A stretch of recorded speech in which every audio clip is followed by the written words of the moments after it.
Right, and turning to our weather right now, Chief Meteorologist Kevin Robinson is here. It feels beautiful with the temperature. It looks beautiful, but battling the wind quite a bit. Yeah, it's been a windy day, and that's one way that you know for sure that something is changing as we go into the weekend, right? You can already feel it outside. It doesn't feel as significant right now because the sun is up, okay? So the sun basically kind of modifies the cold a little bit, especially now that we're getting into the back end of February. That sun angle's a little higher, so while it's up, it doesn't feel so bad outside, right? But once the sun goes down this evening, brace yourself for a chilly and then eventually a cold overnight. That's right, we are 20 degrees colder outside right now than we were yesterday evening at this time. So we talked about the winds. It's been a windy day. We've had gusts over 40 at times throughout the afternoon. These winds will gradually begin to subside as the sun goes down tonight.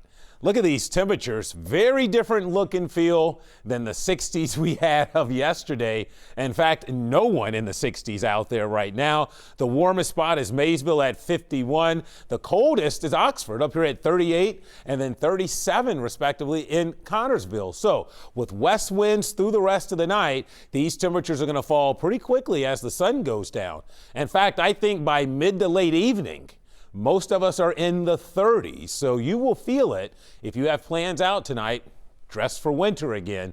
You'll need to be back in the jackets and sweaters. And temperatures keep dropping overnight. In fact, we should slip into the upper 20s by morning.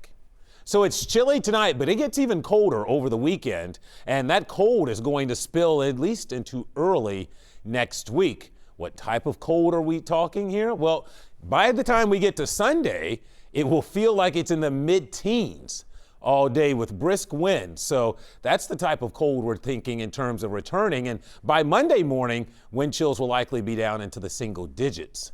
So it's going to get a lot colder for us. Here's Futurecast. It is quiet tonight. We'll start with some sun early on Saturday, but then we'll cloud up as we go into the afternoon. And during the evening, there is the chance for a stray sprinkle or shower. Don't really think it's a big deal. But then as we go into Sunday, we'll have off and on snow showers through the day. And I don't think that's much of an issue either, as temperatures will be around freezing. Flurries, snow showers will be falling during the day. This time of the year, unless it's snowing really hard, it's hard to get any type of snow to accumulate. But once we get into the overnight hours, Sunday and early on Monday morning, sun's down, temperatures in the mid-20s. I can't rule out a light dusting of snow out there and maybe a few slick spots on Monday morning. That would be something to keep an eye on.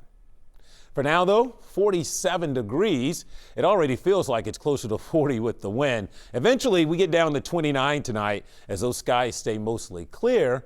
And then for tomorrow, how about topping out in the low to mid-40s? The chance for a sprinkle or rain or snow shower in the evening, that's not heavy, more of a nuisance if you see it. Not everyone will. Here's a look at your planner for your Saturday. There's your rain and snow shower threat going into tomorrow evening. 7-day forecast looks like this. 44 Saturday, barely above freezing on Sunday. So here's a look at your Sunday. Keep in mind, flurries, cold winds blowing, feeling like it's in the mid-teens all day. And I went ahead and made Monday our next official weather impact day with the outside chance that there could be a few slick spots early on Monday morning. But boy, is it going to be a cold start to the week before temperatures moderate some by the middle of the week. All right, Kevin, thank you so much. We're still ahead at 5:30. A new recall issued